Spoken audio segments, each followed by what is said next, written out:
RCN. Le son de la différence.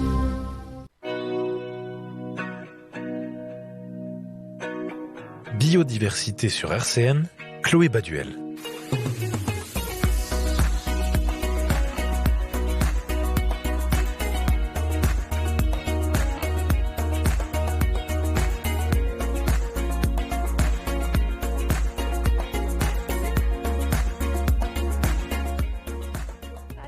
Bonjour à tous, vous êtes sur RCN 90.7 et on est dans l'émission Biodiversité avec Anaïs, Alain et Fanny.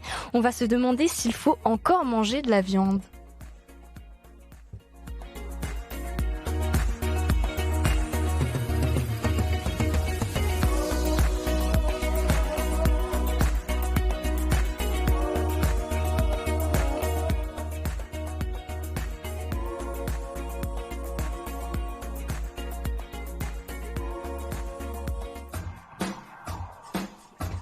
Aujourd'hui, on va parler d'un sujet parfois sensible et qui fait débat, la consommation de viande. De plus en plus de personnes adoptent un mode de consommation de nourriture différent, alors qu'ils soient flexitariens, végétariens ou encore véganes. Ils ont décidé de changer leurs habitudes de consommation. Ces régimes alimentaires qui visent à réduire ou supprimer les produits issus de l'élevage sont nombreux. Alors pourquoi un tel changement quand on sait que l'homme a toujours été habitué à consommer de la viande ?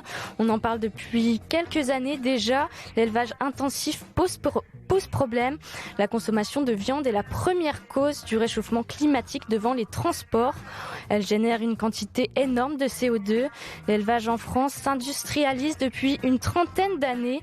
On trouve de moins en moins de fermes, mais pourtant la production de viande est en constante augmentation. La production intensive est nocive pour l'environnement. On parle d'élevage en batterie, de mutilation animale, de gaz à effet de serre. Et nombreux sont ceux qui ont décidé de changer cela et ont eu une réelle prise de conscience. Alors faut-il arrêter de manger de la viande ? On verra dans un premier temps quelles sont les motivations des personnes qui décident de modifier leur mode de consommation alimentaire. Et on va se demander pourquoi cette consommation de viande est aussi forte. Et avec nous aujourd'hui 3 personnes autour de la table. La première c'est Anaïs. Anaïs a décidé d'adopter un régime alimentaire vegan et elle nous en parlera un peu plus en détail. J'ai très hâte. Bonjour Anaïs. Bonjour. Le second, c'est Alain. Alain est un ancien médecin généraliste, également présentateur de l'émission Jazz aux éclats sur RCN. C'est un multitâche. Il nous apportera ses connaissances, notamment en termes d'impact possible sur la santé lors d'un changement d'alimentation. Alain, je suis très contente de t'avoir autour de la table aujourd'hui. Merci et bonjour Chloé, bonjour mesdames. Bon alors, je suis un ancien médecin, oui, j'étais médecin dans une vie précédente. Hein. Je suis plus connu effectivement à RCN comme animateur. Grand animateur, grand N'exagérons rien. Et enfin, troisième et pas des moindres, Fanny. Fanny qui travaille aux côtés de l'association Flore 54, partenaire de cette émission. On leur fait de gros bisous. Fanny nous fera son flash info spécial environnement et une petite chronique comme on les aime. Est-ce que vous allez bien ? Super, salut Chloé, merci beaucoup pour cette présentation. Mais de rien, pas de souci. Merci d'être avec nous le temps de cette émission. Vous êtes sur RCN 90.7. Restez avec nous, on revient tout de suite après Orchestra de The Servant et on parlera d'un appel à candidature avec Bérangère de la Serra Projet. Here I am, a young man. Come and get me if you can. Up in my room, covered in flames. Meet me at the cinema. You can take me in your car. I'll lie in the back and stare at the planes.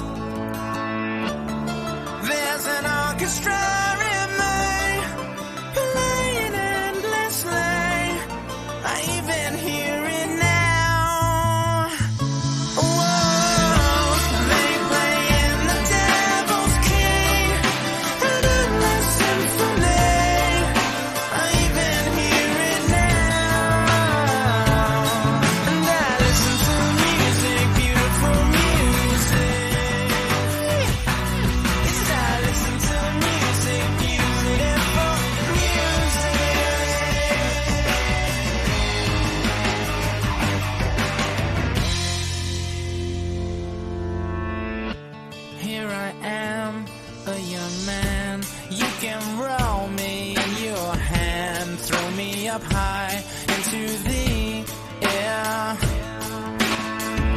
I wandered on, written torn, a samurai in a storm, over the sand, into the glare. Because there's an orchestra in me, playing endlessly. I even hear it now. Whoa, they play in the devil's key, and endless symphony. I even hear it now. And I listen to the music, beautiful music. Yes, I listen to the music, beautiful music.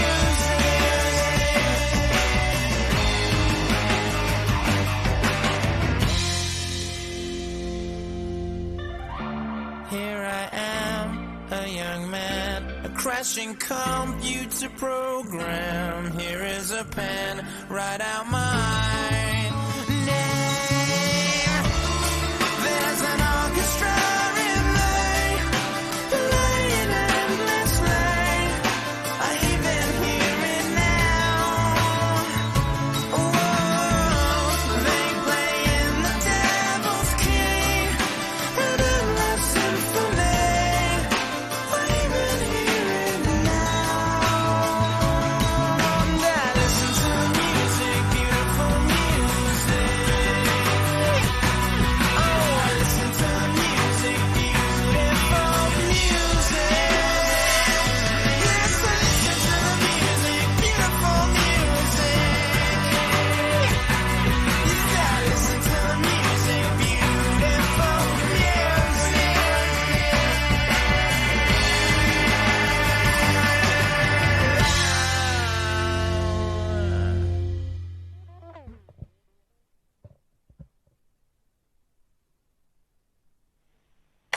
On est avec Bérangère de la Serra Projet. Bonjour Bérangère, tu vas bien? Bonjour, oui, ça va et vous? Oui, très bien, merci. Alors tu fais partie de la Serra Projet, c'est bien ça? Dis-nous tout, ça consiste en quoi? Alors, la Serra Projet, en fait, c'est un dispositif innovant sur le sud Meurthe-et-Moselle. Donc, en fait, c'est une fabrique à projet d'utilité sociale qui est axée, en fait, sur la transition écologique et sociale. D'accord. Donc, tous les ans, nous accompagnons 6 à 7 porteurs de projets qui souhaitent développer leurs projets dans ce domaine. D'accord, et donc en ce moment et jusqu'au 28 février, si je dis pas de bêtises, vous avez mis en place un appel à candidature. Tu peux nous en dire plus? Oui, c'est bien ça. C'est effectivement jusqu'au 28 février. On a mis en place un appel à candidature pour que les porteurs puissent se positionner s'ils souhaitent créer un projet sur les thématiques qu'on a prédéfinies. Donc, il y a 6 thématiques. Il s'agit donc d'un bureau d'études low-tech, un service de végétalisation, verdissement de la ville, d'une vélo-école, d'une galerie durable, d'un service de cyclo-logistique ou également d'un service de consigne. Et les candidats ont également la possibilité de présenter leur propre projet en postulant sur un volet blanc. Donc, c'est-à-dire que si j'ai un projet, par exemple, en rapport avec le développement durable et l'environnement, je peux tenter ma chance. Voilà, tout ce qui est en lien avec la transition écologique sur le territoire, avec l'objectif de créer une structure dans le domaine de l'économie sociale et solidaire sur le sud Meurthe-et-Moselle. D'accord. Et est-ce qu'il y a des types de profils privilégiés où tout le monde peut candidater? Alors, l'appel à la candidature est ouvert à tous, que ce soit porteurs individuels, structures déjà existantes, ça peut être des collectifs de citoyens, des associations, tout type de structures qui souhaiteraient candidater. Ok. Des structures publiques que nous ne pouvons pas accompagner.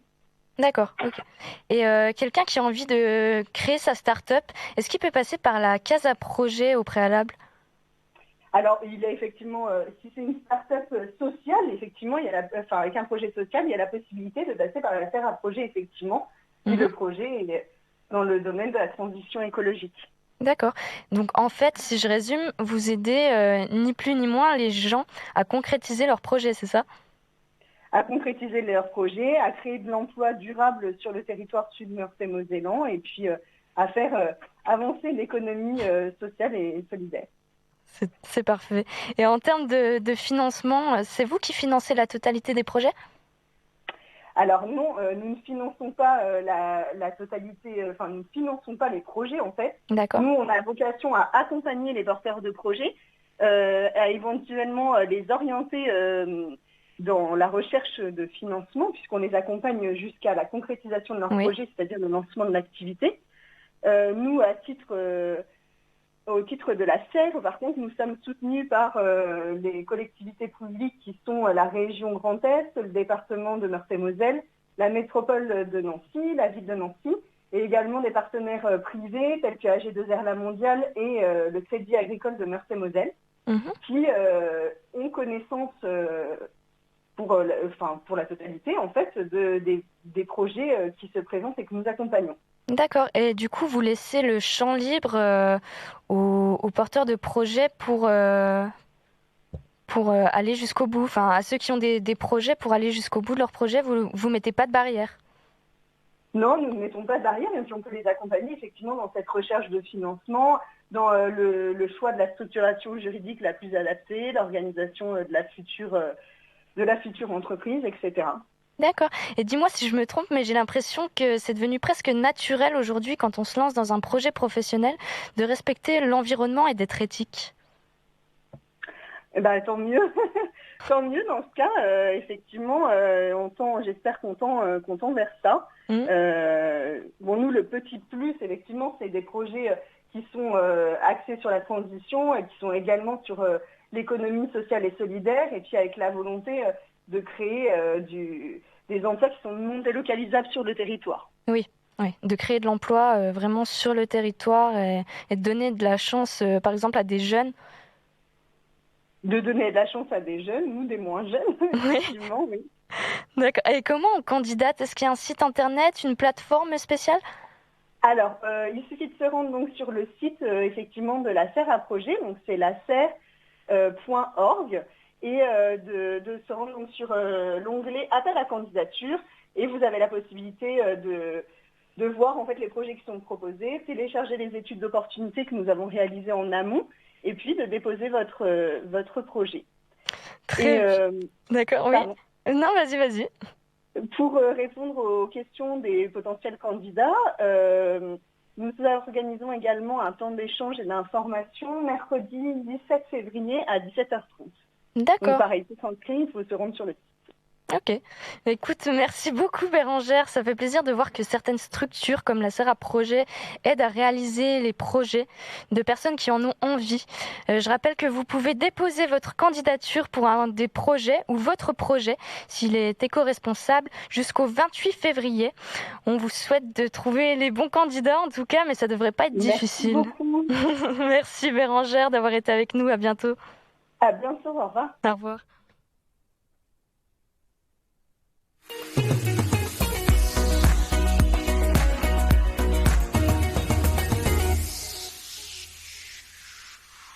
Et tout de suite, l'actu environnementale avec Fanny.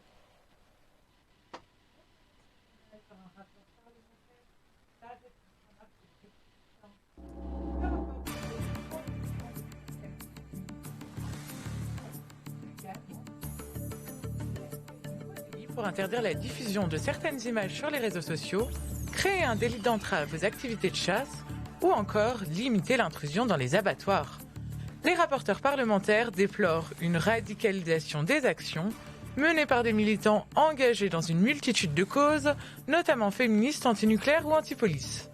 Pour la petite anecdote, l'un des députés rapporteurs du texte, alors qu'un cycliste avait été tué par un chasseur, avait proposé d'interdire le VTT en période de chasse. Ben voyons.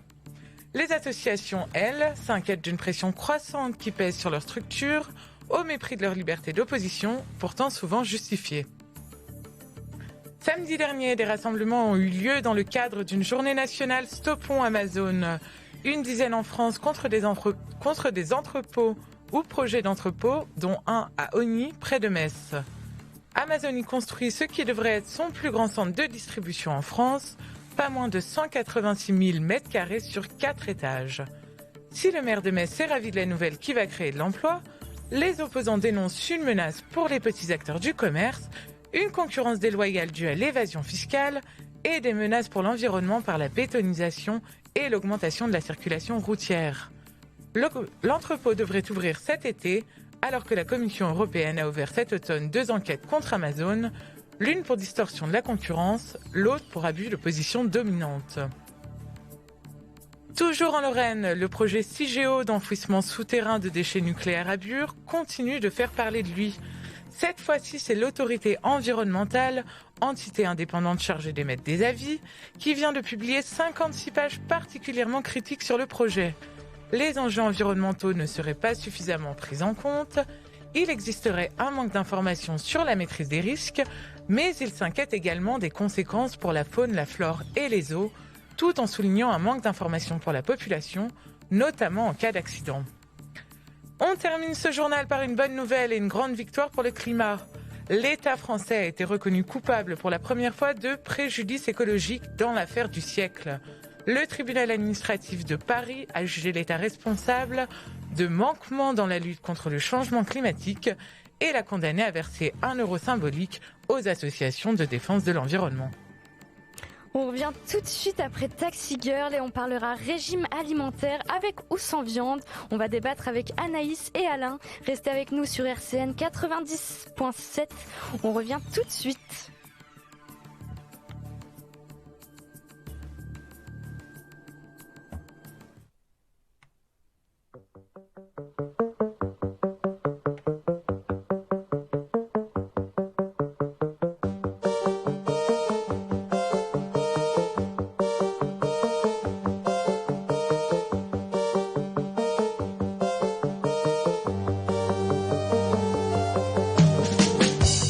Both many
Depuis peu, on observe une augmentation du nombre de végétariens, flexitariens et véganes dans le monde.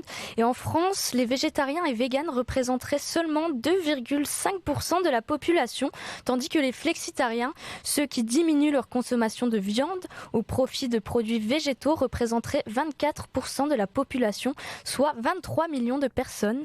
Les ventes de produits végétariens et véganes ont généré l'an dernier un chiffre d'affaires en hausse de 24%. À 380 millions d'euros. À votre avis, qu'est-ce qui pousse de plus en plus de personnes à changer son régime alimentaire ? Anaïs, à ton avis, qu'est-ce qui pousse les gens à changer comme ça de régime alimentaire ? Du coup, je dirais déjà l'impact environnemental que l'industrie a. Oui. Et la souffrance animale aussi. C'est les deux gros points, oui, je pense. Ouais. Et toi, tu es végane justement, et c'est pour ces raisons-là que tu as arrêté de manger de la viande ? Oui, exactement. Ouais. Et ça fait combien de temps que tu es végane ? Ça fait un peu plus de 3 ans maintenant. D'accord.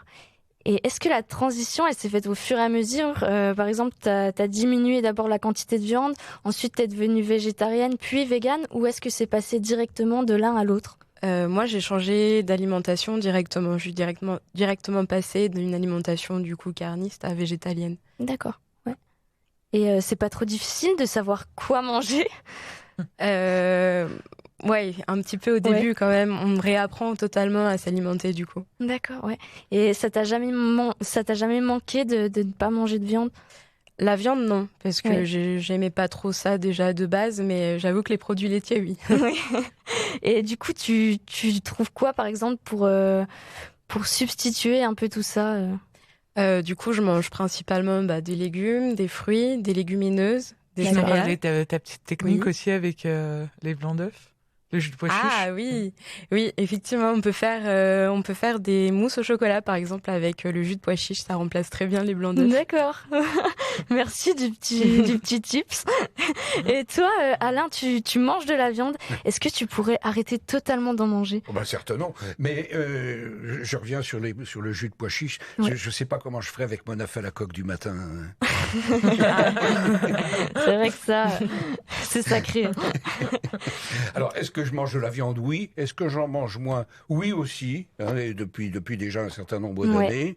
Comme beaucoup de gens, je crois qu'il y a beaucoup de gens qui ont pris conscience, d'une part, que c'était pas vraiment indispensable de manger autant de viande. Il faut dire qu'on en mangeait beaucoup autrefois, et que il valait mieux en manger moins et en manger mieux. Ouais, d'une meilleure et moi, je me qualité. situe dans ce domaine-là. Je savais pas que ça s'appelait flexitarien. Enfin, c'est peut-être ça. Oui.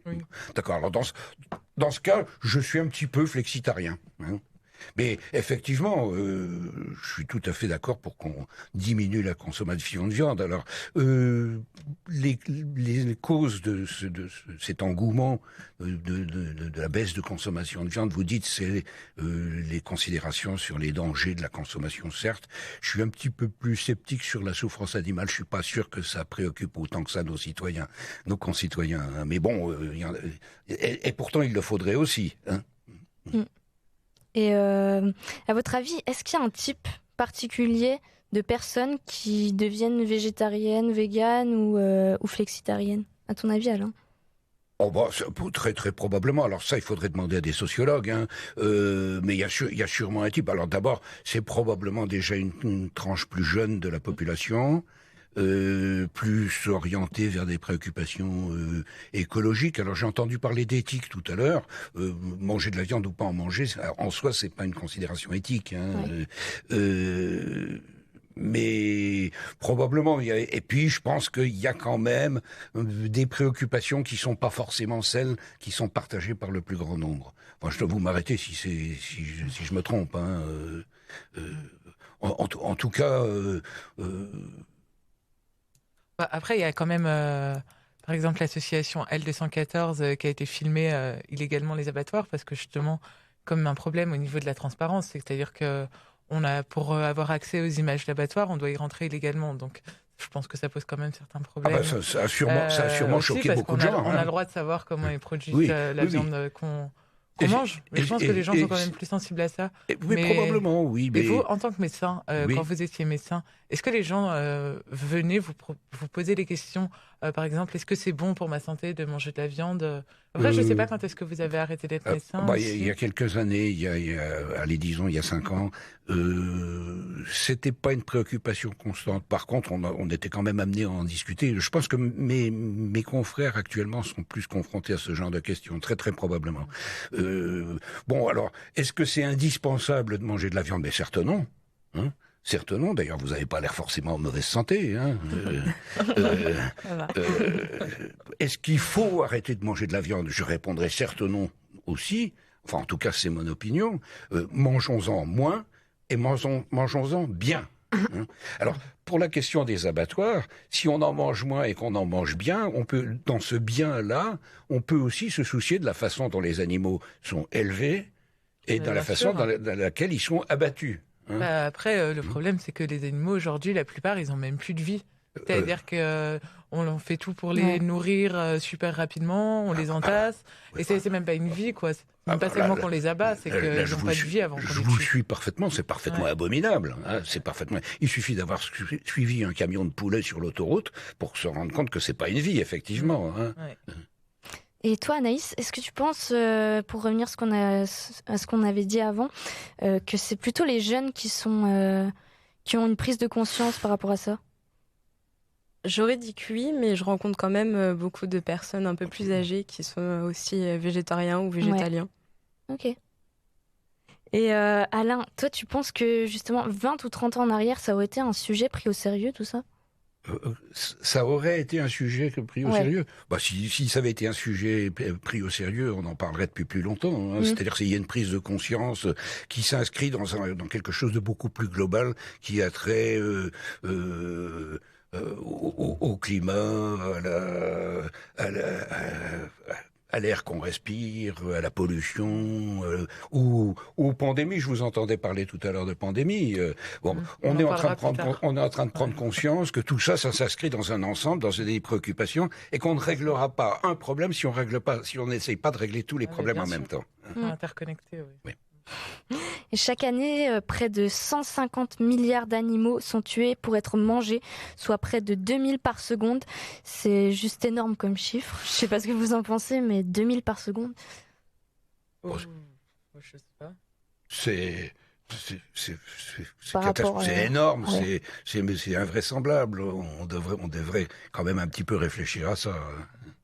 Et on a entendu beaucoup de rumeurs en ce qui concerne le fait d'avoir des carences quand on change de mode d'alimentation. Alain, qu'est-ce qui est vrai, qu'est-ce qui est faux? Qu'est-ce qu'il faut? Alors ça dépend du mode d'alimentation qu'on choisit. Hein. Je ne suis pas tout à fait au fait de tout ça, mais il y a plusieurs, vous l'avez dit vous-même, il y a les gens comme moi qui mangent un peu moins de viande, mais ils sont pas spécialement exposés aux carences. Ils sont même moins exposés aux abus, probablement. Il y a des gens qui mangent pas du tout de viande, mais qui continuent à manger des produits lactés ou des œufs, etc. Et puis il y a ceux les véganes, si j'ai bien compris, qui eux s'interdisent complètement tout produit d'origine animale. Alors le risque de carence, moi je le mettrai pas en avant. Hein, je le mettrai pas en avant. Qu'est-ce qu'on risque comme carence? Quand on mange pas de viande, il y a qu'une seule carence un petit peu à prendre en compte, c'est la carence en vitamine B12. Parce que il y a que dans la viande, dans le poisson et éventuellement dans les produits lactés, dans les œufs, dans une moindre proportion, qu'il y a de la vitamine B12 qui est indispensable à la vie pour éviter les anémies, sans rentrer dans les détails. Alors, il faut absolument... en plus, on a une certaine tendance dans la population à être déjà un petit peu carencé en vitamine B12. Donc, il faut... C'est quoi les vitamines B12 il y a ça dans quel... Dans la viande. Ah oui, dans la viande. Essentiellement dans la viande et dans le poisson, mais surtout dans la viande. Alors, le seul moyen il faut soit se supplémenter en vitamine B12 avec des produits pharmaceutiques, des compléments alimentaires. Des compléments. Et puis, on peut trouver un peu de vitamine B12 dans la spiruline, dans le tofu fermenté. Il y a de la vitamine B12. Alors, est-ce que c'est suffisant pour éviter les anémies? J'en sais rien. Je crois que si on a des doutes, il faut quand même prendre conseil auprès de quelqu'un de compétent, d'un nutritionniste. Mais bon, c'est vraiment le seul problème que ça pose. Parce que les autres carences, on a parlé de carence en fer. Alors, en mangeant pas de viande, on n'a pas de fer. Bon, il suffit de manger des légumineuses. Alors, d'autant plus que les végétariens et les véganes mangent plus de fruits et de légumes, en particulier de fruits. Donc, ils mangent beaucoup de vitamine C, plus que la normale, ce qui favorise l'absorption du fer. Donc, il y a pas, je pense pas que ça soit un vrai problème. La carence en iode, c'est aussi des gens qui mangent moins de sel, souvent. Hein. Donc, mais bon, c'est pas... ça me semble pas être un énorme problème, la carence en iode. Pour le reste, en ce qui concerne les protéines, si on mange pas de protéines animales, il suffit d'en manger des végétales, et que on en trouve en particulier dans les légumineuses. Donc,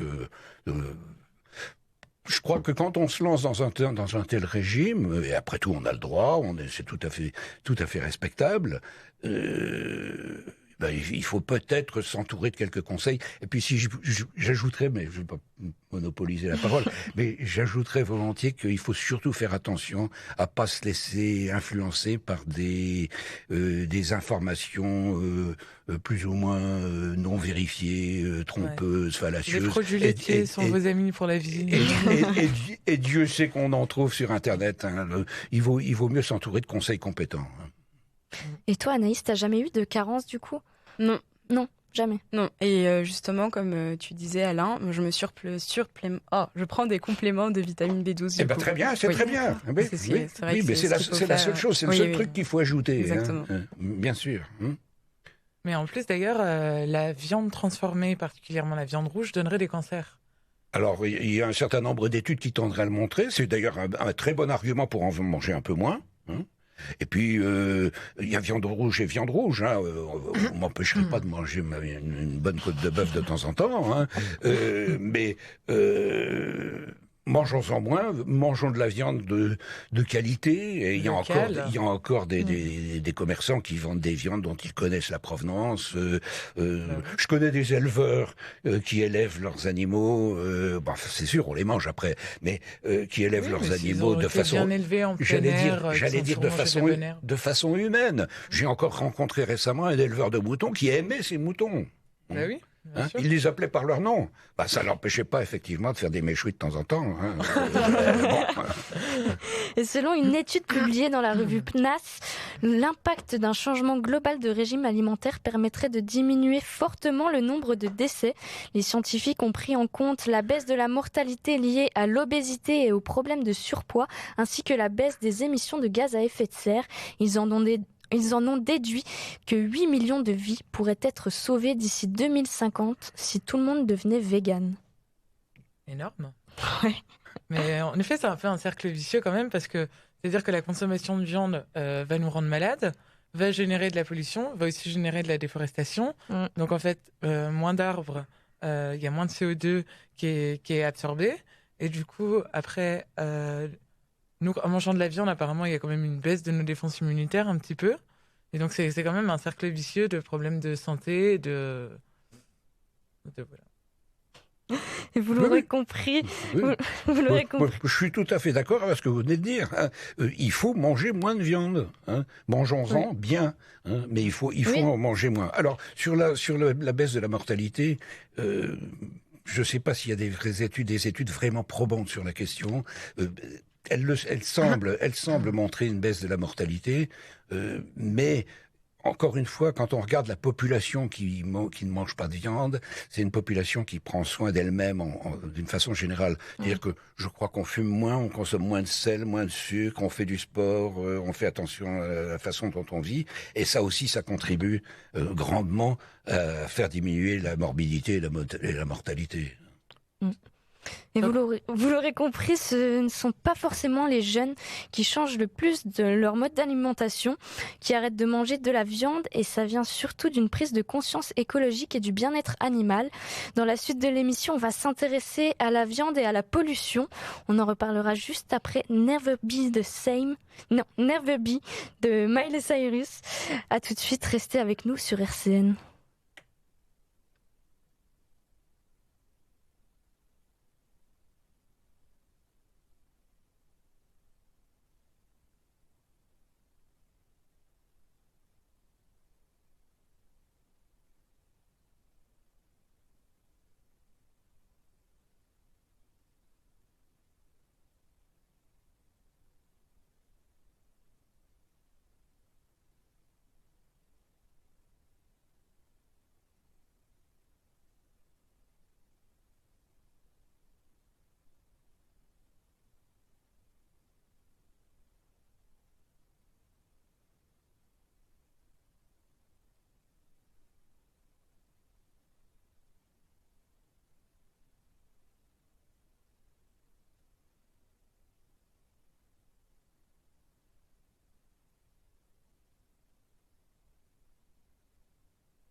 On en parle depuis quelques années déjà, l'élevage intensif pose problème. La consommation de viande est la première cause du réchauffement climatique devant les transports. Elle génère une quantité énorme de CO2. Les animaux et l'agriculture liés à leur alimentation, le soja notamment, sont à l'origine de 15% des émissions de gaz à effet de serre, soit plus que la totalité des émissions de CO2 liées aux transports, voitures, avions. Pourquoi une telle quantité de pollution ? Est-ce qu'on est clairement sur une surproduction ? Je pense, oui. Ouais.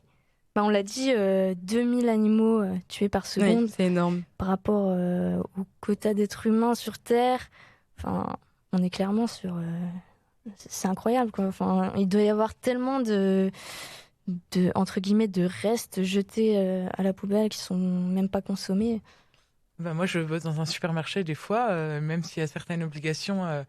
on n'a pas l'obligation déjà de donner les produits, je crois. Mais il y a certains produits qu'on n'a pas le droit de donner, par exemple le poisson ou la viande. On n'a pas le droit de les donner au secours populaire, alors que les yaourts, des choses comme ça, on peut le faire. Donc tout ça, ça part à la poubelle et on le voit, on a des poubelles et des poubelles entières remplies et qu'on n'a même pas le droit de mettre dehors. Parce que sinon, dehors, les gens pourraient venir se servir. Donc on préfère les laisser à l'intérieur pour les jeter. Et oui, c'est absolument horrible, mais... D'ailleurs, j'ai vu des chiffres sur Internet qui disaient que dans les années 50, un Français, il mangeait en moyenne 50 kilos de viande par an, alors qu'aujourd'hui, on en mange 85. Donc, c'est-à-dire qu'en fait, je pensais notre justement que ça allait être l'inverse. Je pensais moi aussi que c'était l'inverse, et en fait, on mange encore plus de viande que dans les années 50. Et parce que je pense qu'on y a plus facilement accès. Déjà, tout le commerce est mondialisé, donc on peut avoir accès à de la viande à peu près partout. Moi, j'ai vu de la viande d'autruche et des zèbres au Lidl, ça m'a paru quand même assez hallucinant. Et ça coûte moins cher aussi, parce que c'est produit à moindre coût. Et du coup, du fait que ça coûte moins cher, c'est beaucoup plus accessible et on en mange beaucoup plus. Oui, je crois que la consommation de viande, effectivement, elle a augmenté d'après les chiffres. Ouais. La consommation de viande, elle s'est déplacée. C'est-à-dire que manger de la viande mieux, même moins, ça coûte plus cher que de manger de la viande pas chère. Oui, et que c'est ces viandes pas chères, ces viandes transformées, ces produits transformés que vous trouvez dans les supermarchés, qui font la différence et qui sont consommés essentiellement par des gens qui n'ont pas les moyens ou qui peuvent pas se payer des produits plus chers. C'est ça, mais après, faut pas rentrer non plus dans la culpabilisation. Je sais pas, bien entendu. Mais moi, c'est le danger que je vois un peu des fois, parce que moi, je suis d'accord, mais après, moi, je me dis, j'ai la chance de pouvoir consommer de la meilleure viande. Oui. Ouais. Mais il y en a plein qui l'ont pas, quoi, et on peut pas leur dire, toi, tu manges plus de viande parce que sinon, tu manges de la viande de mauvaise qualité. C'est compliqué. Après, il y a un vrai enjeu social quand même derrière, quoi. Oui. Alors, il y a peut-être un travail d'éducation, à l'école, par exemple. Exactement, et on n'est pas, même nous, on n'est pas super informés. Je suis sûre que si on demande dans la rue à quelqu'un, si on lui parle de pollution, il va plutôt te parler de transport que de production de viande. Bien sûr, ouais. Alors que pourtant, c'est quand même la première source de pollution. C'est vrai. L'éducation. Oui. Et pourquoi les gouvernements diminuent pas la production des industries comme celle-là, à votre avis ? Pour l'argent, à mon avis. Simplement, oui. Pour l'argent. Parce que c'est quand même des lobbyistes très puissants, les lobbyistes de la viande. Et ils ont beaucoup d'intérêt. Et du coup, pour arriver... Déjà, par exemple, au Parlement européen, ils ont réussi à instaurer une liste des lobbyistes. C'est-à-dire que tous les lobbyistes qui rentrent au Parlement européen doivent être inscrits sur une liste. Ça a déjà été un énorme pas et ça n'a pas été facile à faire. Alors après, pour savoir qui fait quoi, auprès de qui, je connais pas les chiffres exacts, mais il y a plus de 5 lobbyistes pour un parlementaire à Strasbourg et c'est encore pire à Bruxelles. Donc, c'est pas les chiffres exacts, mais c'est vraiment énorme. Mais on pourrait se dire justement que le gouvernement pourrait privilégier les acteurs locaux, comme les bouchers. Et On n'a pas encore un gouvernement de gauche. Et on le sait, la viande pollue énormément. Et pourquoi les gens continuent de consommer autant en sachant tous les effets nocifs que ça a ? Vous pensez que c'est lié à des barrières culturelles, que les gens ne veulent pas changer leurs habitudes ? Moi, c'est l'argument qu'on me ressort aussi pas mal de fois. Il a une culture là-dessus. On est en France, on mange du saucisson, par exemple. C'est exactement ça, ouais. Ah, c'est vrai que c'est ancré. Hein. Prends un petit verre de rouge avec du saucisson, c'est vraiment français, quoi. C'est franchouillard. Hein. Ouais. Oui, c'est pas mal non plus d'ailleurs. Mais bon, raisonnablement. Hein. Et en sachant encore une fois ce qu'on mange, quitte à en manger moins. Hein. Ouais. Alors effectivement que les modes d'alimentation c'est culturel, mais de toute façon ça peut changer. Hein. On ne mange plus comme il y a 20 ans et encore moins comme il y a 100 ans. Hein. Donc il n'y a pas de raison que ça ne change pas un peu. Hein. Mais bon, après il faut quand même faire attention parce que quand on te vend des steaks vegan et tout, c'est pas forcément pour ça que ce qu'il y a dedans c'est super bon non plus. Oui, est-ce que c'est parce que meilleur, je pense que c'est ça la question, les industriels, ils ont quand même bien compris que les gens étaient sensibilisés à ça. Et du coup, ils mettent le paquet là-dessus sur... Putain, il y a un mot. Le steak végétal, ouais, comme ça, ouais. Et c'est-à-dire que c'est le nouveau business, quoi. Mais c'est pas pour ça que c'est sain ou que ça va être bon pour la santé ou pour le corps. Ou même pour la planète. Ou même pour la planète. Ce qu'il y a à l'intérieur. Vous avez raison d'insister là-dessus. En tout cas, je suis pas prêt de manger des trucs comme ça. Toi, est-ce que t'en manges, Anaïs? T'en as déjà mangé ou... Ça m'arrive, mais peu, parce qu'il y a souvent des œufs, du blanc d'œuf, par exemple, dedans. Donc c'est pas fait pour les véganes? Pas forcément, non. Mais c'est vrai que je préfère quand même faire ma propre nourriture et essayer des choses moi-même, des steaks avec des haricots rouges ou quoi. On peut très bien faire des burgers véganes aussi. Ouais. Tu fais quoi d'autre comme recette végane, par exemple? En vrai, on peut, je pense, quasiment tout faire en vegan. La galette des rois végane, c'est possible. La pizza végane, on peut. Et le goût goût vraiment change faire plaisir. Beaucoup ou pas? Bah forcément, il sera pas le même, mais moi je me fais très plaisir. Il n'y a pas de souci. Alors je vais vous faire un aveu. Il m'est déjà arrivé de manger dans des restaurants véganes. C'était pas en France, mais bon, peu importe. Et on y mange parfois très très bien. Hein. Mais bien sûr, c'est bon. Hein. Ça peut être bon en tout cas, hein. Bien sûr. Bon, en ce moment, c'est un peu compliqué d'aller au restaurant, mais est-ce que quand tu y vas, tu arrives à trouver quelque chose, des fois, des plats véganes ou pas? Du coup, c'est vrai qu'il n'y a pas beaucoup de restaurants qui proposent des choses même végétariennes ou véganes, donc ça peut être compliqué quand même, mais on arrive toujours quand même à s'arranger. Il faut une petite salade ou quoi, mais c'est vrai que sinon, j'essaye de privilégier quand même, de réfléchir avant de sortir, de voir où est-ce que je peux trouver à manger. Oui. Et est-ce qu'un mangeur de viande peut être éthique? J'ai pas forcément de réponse à ça. Alors, si tu poses la question comme ça, c'est est-ce que c'est bien ou est-ce que c'est mal? Hein? Oui, je pense qu'il faut être plus nuancé. Ça n'est ni bien ni mal. Ce qui, c'est pas de manger de la viande qui est bien ou mal, c'est la façon dont on la mange. Hein? Voilà. Par exemple, privilégier la qualité. Oui. Oui, et puis la viande locale, quoi. Parce que bon, t'as beau prendre de la super qualité, si tu fais de la super viande qui vient de Tunisie, bah elle a quand même beaucoup voyagé ta viande, quoi. Ouais. Donc il faut faire attention à ça. Parliez de kangourou ou de... Oui, de zèbre. De zèbre ou de pangolin. Et... Oui. Et comment on peut éduquer justement les consommateurs? On parlait de l'éducation. Est-ce qu'on pourrait justement mettre en place des cours pour les enfants ou je sais pas, parce que c'est pas quelque chose qui est très développé, ça. Ouais, je pense qu'on pourrait, mais après il y a déjà plein d'émissions. Enfin, moi j'ai vu sur Arte, il y a énormément d'émissions pour apprendre aux gens à mieux consommer, à regarder la provenance de leur viande, à regarder les conditions d'élevage. Moi pour la viande, c'est le truc je sais. On peut pas vraiment savoir. On achète la viande en supermarché, on peut pas savoir comment elle est produite. Oui. Mais par exemple, les œufs, on peut regarder que les poules soient élevées en plein air. Bah ça, justement, je crois que certains producteurs d'œufs mentent par rapport à ça. Eh ben, il suffit d'élever ses poules. Le plein air, ils mettent le... Ouais, voilà. Ouais. Donc c'est vrai que la transparence, au final... adopter des poules. Voilà. Il faut avoir le jardin. Il y a de plus en plus de gens qui ont des poules, qui ont une ou deux poules chez eux, qui ont des œufs dont ils connaissent la qualité. Ouais, c'est vrai. Et 25 à 30% des Français sont considérés comme flexitariens, donc ils diminuent leur consommation de viande. Comme toi, là. Et ce chiffre est en hausse en ce moment. On est peut-être tout de même vers la bonne voie. En tout cas, on l'espère. Restez avec nous sur RCN. Dans un instant, on aura la chronique de Fanny. Elle va nous parler du lien entre consommation de viande et pandémie. Vous allez peut-être être surpris. On revient tout de suite après SMS de Vidéo Club. C'est un extrait de leur nouvel album.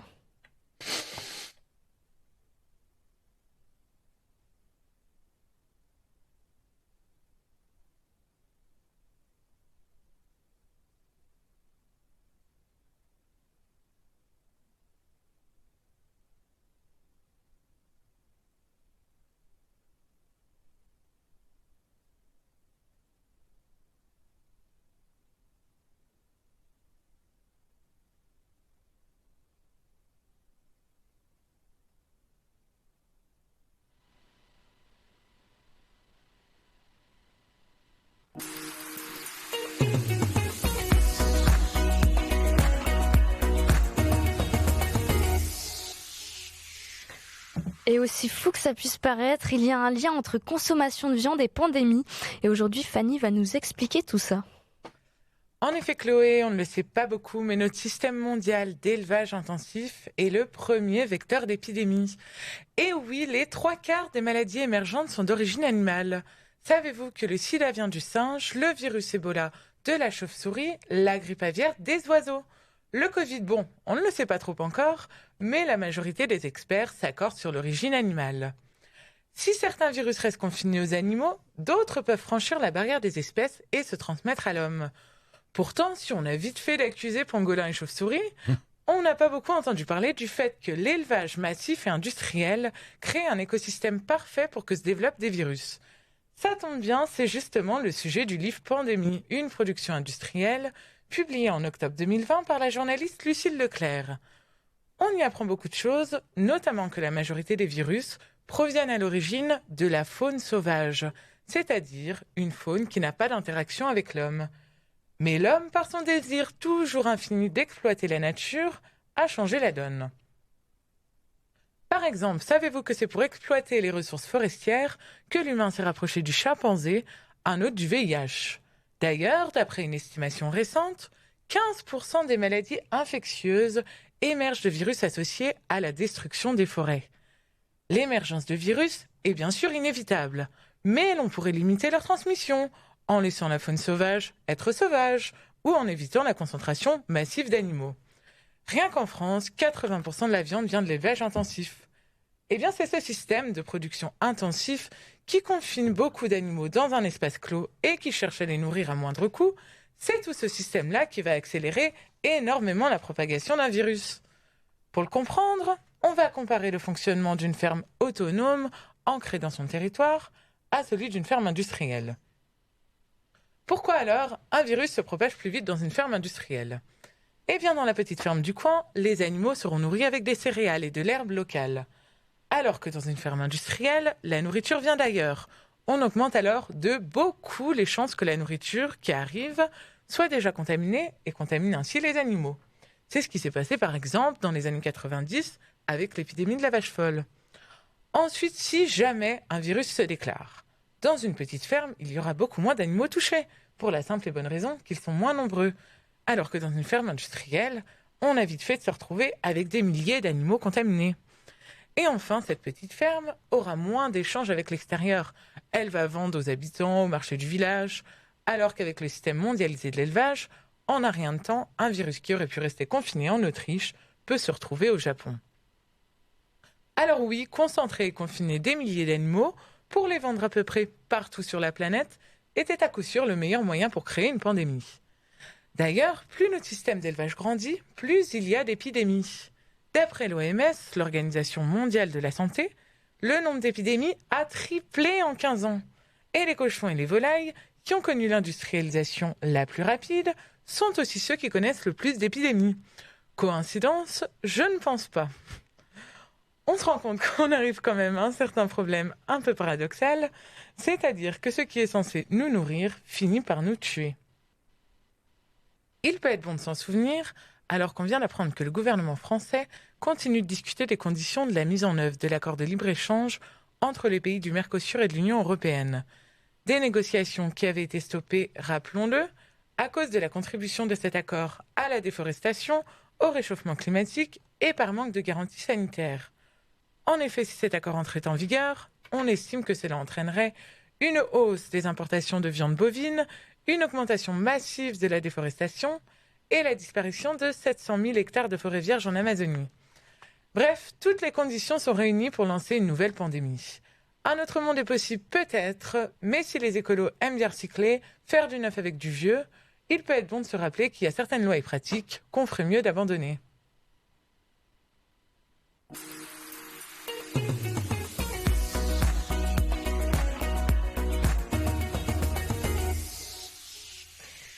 Et avec nous aujourd'hui, on avait Anaïs, une jeune fille qui a décidé de devenir végane. Elle vous aura peut-être donné envie de manger moins de viande et de produits venant de l'exploitation animale. Ça a été un plaisir de t'accueillir. Merci beaucoup. Tu reviens quand tu veux, Anaïs. Merci à toi. Il y avait également Alain, ancien médecin généraliste. Merci d'avoir apporté ton savoir à l'émission, Alain. Et vous pouvez retrouver son émission Jazz aux éclats tous les jeudis à 13h sur RCN. C'est un régal. Oui, et ça ne véhicule aucun virus. Voilà, c'est tout à fait sain. Merci Chloé. Merci à toi. Et enfin, merci à Fanny qui travaille aux côtés de Flore 54. Elle nous aura encore appris beaucoup de choses et ça, on adore. Merci beaucoup Chloé, à bientôt. Merci à vous, chers auditeurs, de nous avoir écoutés. On se retrouve très bientôt dans Biodiversité sur RCN. Ciao, ciao. Au revoir.